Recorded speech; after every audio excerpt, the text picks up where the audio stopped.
சிவராத்திரி என்பது ஒவ்வொரு மாதத்திலும் அமாவாசைக்கு முந்தைய திதியில் வரும் கிருஷ்ணபக்ஷ திரையோதசி அன்று அனுஷ்டிக்கப்படும் ஒரு விரத நாளாகும். எப்பொழுது?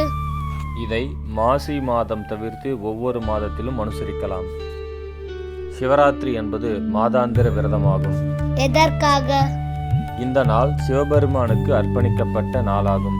இந்த தினத்தில் முழு இரவும் விழித்திருந்து சிவனுக்கு வழிபாடு செய்து நல்ல பலன்கள் கிடைக்கும் என்று நம்பப்படுகின்றது.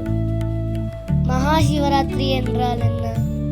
மகா சிவராத்திரி என்பது ஆண்டிற்கு ஒருமுறை வரும் மிக முக்கியமான சிவபெருமானின் திருவிழாக்களில் ஒன்றாக கொண்டாடப்படும் நாள். இது மாசி மாதத்தில் பொதுவாக பிப்ரவரி முதல் மார்ச் கிருஷ்ணபக்ஷ சதுர்ததி திதியில் அனுஷ்டிக்கப்படும். ஏன் கொண்டாடுகிறோம்?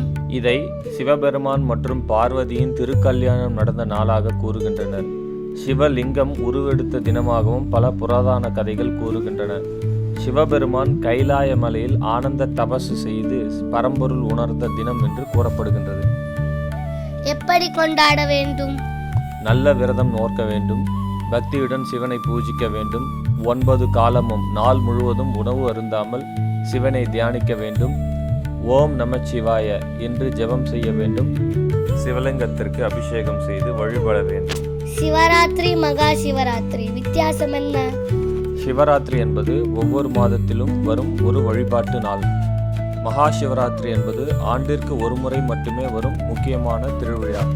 எதை அர்ப்பணம் செய்ய வேண்டும்? சிவலிங்கத்திற்கு பால் மற்றும் வில்வ இலை அர்ப்பணம் செய்து வழிபட வேண்டும். சிவனை பூஜிக்க மந்திரம் ஓம் நம சிவாய,